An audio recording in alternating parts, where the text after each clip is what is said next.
Hər vaxtınız xeyir olsun uşaqlar.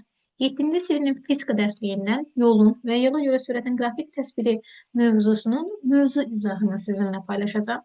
Diqqətlə qulaq assaz, sizin üçün çox rahat və anlaşılan bir mövzu olacaq. Odur ki, keçək mövzu izahına. Mövzu izahında bizdən nəyi istəyir və nəyi soruşur uşaqlar? Düzxətli bərabər sürətli hərəkət edən avtomobilin getdiyi yolun zamandan asılılığı L bərabərdir 5D şəklindədir. Bu şəkildə bir situasiya verib və deyir ki, bu hərəkətdə avtomobilin sürəti zamandan asılıdırmı? Yol zamandan necə asılıdır? Baxın uşaqlar, L bərabərdir 5D şəklindədirsə, biz yolun sürətini bilirik. Yolun sürətinin düsturu necədir? L bərabərdir V vurulsun T şəklindədir. İndi burada fikir verin uşaqlar. L'lər eynidir. Baxın, L'lər eynidir, T'lər də eynidir. Burada V-ni əvəz edən rəqəm neçədir? 5-dir. Demək ki, V 5-ə bərabərdir. V bərabərdir 5 metr bölünsün saniyə. Aha, V bərabərdir 5 metr bölünsün saniyədirsə, demək ki, bu cisim düzxətli bərabər sürətli hərəkət edib və o istənilən bərabər zaman fasilələrində getdiyi yol eynidir. Baxın, düzxətli bərabər sürətli hərəkətdə necə idi?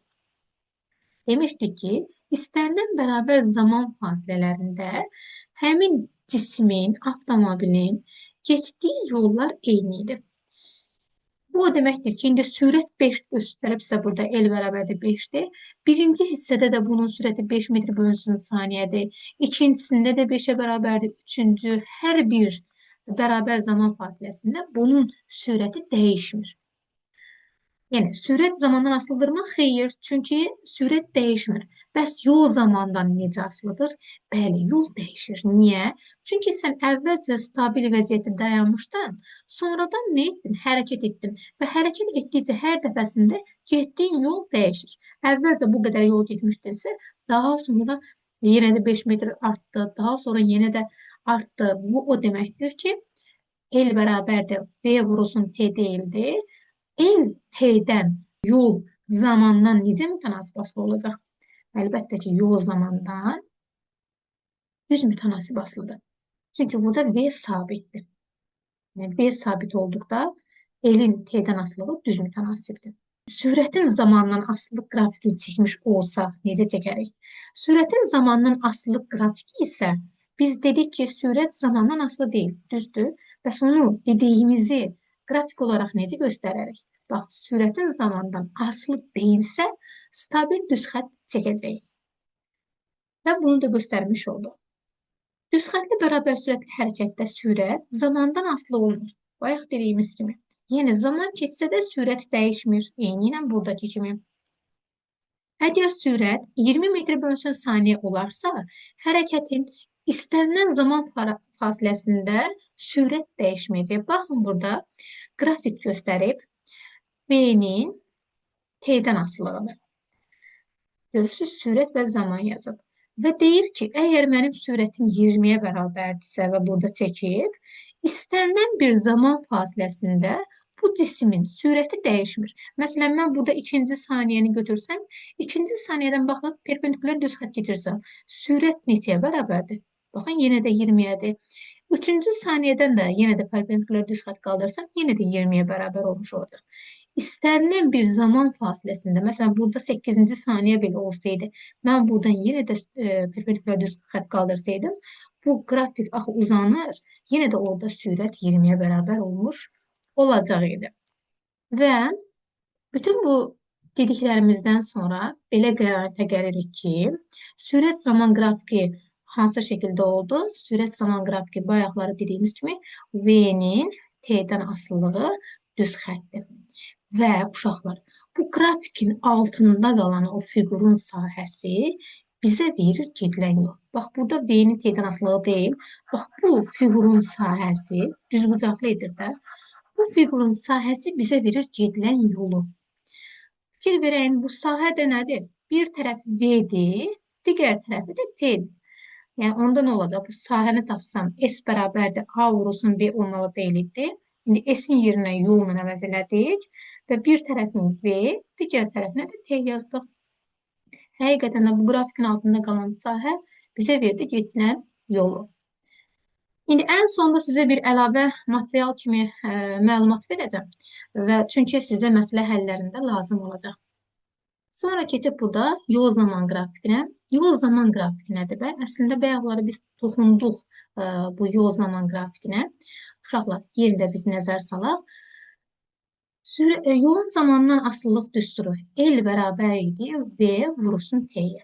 Burada dedik ki, əgər V sabitdirsə, demək ki, L-in T-dən asılılığı düz mütənasibdir. Yəni, L-in T-dən asılılığı düz mütənasib asılılıqdır. Bax, burada göstərildiyimiz kimi. Burada düzdür, sürət sabitdir. Amma hər saniyədə, yəni zaman artdıqca, fikir verin burada, gedilən yollar da artır. Birinci saniyədə tutaq ki, bu cisim, qoy fərqli rənglə göstərib, birinci saniyədə tutaq ki, bu cisim, bax, buradan bu qədər yol gedirdi. İkinci saniyədə fikir verin, artıq yol artdı. Üçüncü saniyədə yenə də görürsünüz, fikir verirsiniz, burada yol artdı. Yəni, istənilən bərabər zaman fasiləsində zaman artdıqca yolumuz artacaq. Amma sürət dəyişmir. Bunu qarışdırmayın. Yəni, bu şəkildə də ona görə göstərmiş oluruq ki, yolun zamandan asılılığı düz mütənasib asılılıqdır. İndi, bayaqları mən sizə dedim ki, sizə bir əlavə məlumat verəcəm.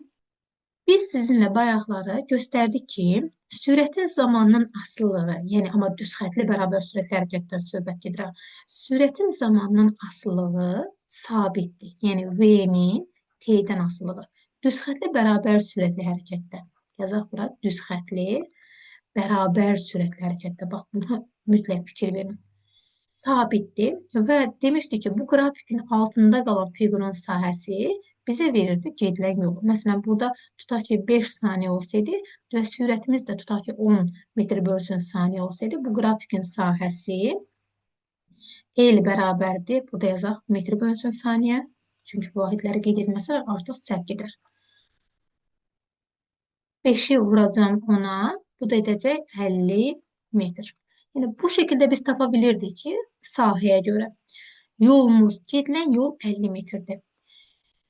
Bir neçə dərsdən sonra siz düzxətli dəyişən sürətli hərəkət öyrənəcəksiniz və o zaman görəcəksiniz ki, sürətin zamandan asılılığı düzxətli dəyişən sürətli hərəkətdən söhbət edir, amma yazaq bura düzxətli dəyişən sürətli hərəkətdən. Düz mütənasib asılıdır. Və bu qrafikdə zaman fasiləsini götürək, tutaq ki, yenə də 5, sürətimizi götürək, tutaq ki, bu nöqtədə 10-a bərabərdir.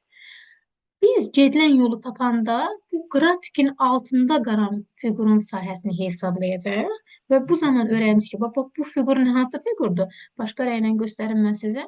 Bax, bu fiqur hansı fiqurdur? Bəli, düzbucaqlı üçbucaqdır. S bərabərdir. A vurulsun B bölünsün 2. Çünki düzbucaqlı üçbucaq sahəsinin düsturu budur. Onda bizim gedilən yolumuz niyə bərabər olacaq? L bərabərdir. 10 vurulsun 5 bölünsün 2 bərabərdir 25 metr. Fikir verin indi uşaqlar. Demək ki, hərəkətin növündən asılı olaraq bizim həm qrafikimiz fərqli olur, həm də gedilən yolumuz fərqli olur. Əgər düzxətli bərabər sürətli hərəkətdən söhbət gedirsə, bizim qrafikimiz bu şəkildə olur və bizim gedilən yolumuz 50 metrə bərabərdir. Amma yox, düzxətli dəyişən sürətli hərəkətdən söhbət gedirsə, bizim V-nin T-dən asılılığı bax bu şəkildə olur, yəni düz mütənasib və gedilən yolumuz 25-ə bərabərdir. Amma mənim burada sonuncu dediyim mövzu izahından əlavə idi. Belə uşaqlar, ümid edirəm ki, bu mövzu izahı sizin üçün aydın olmuş oldu. Sağ olun.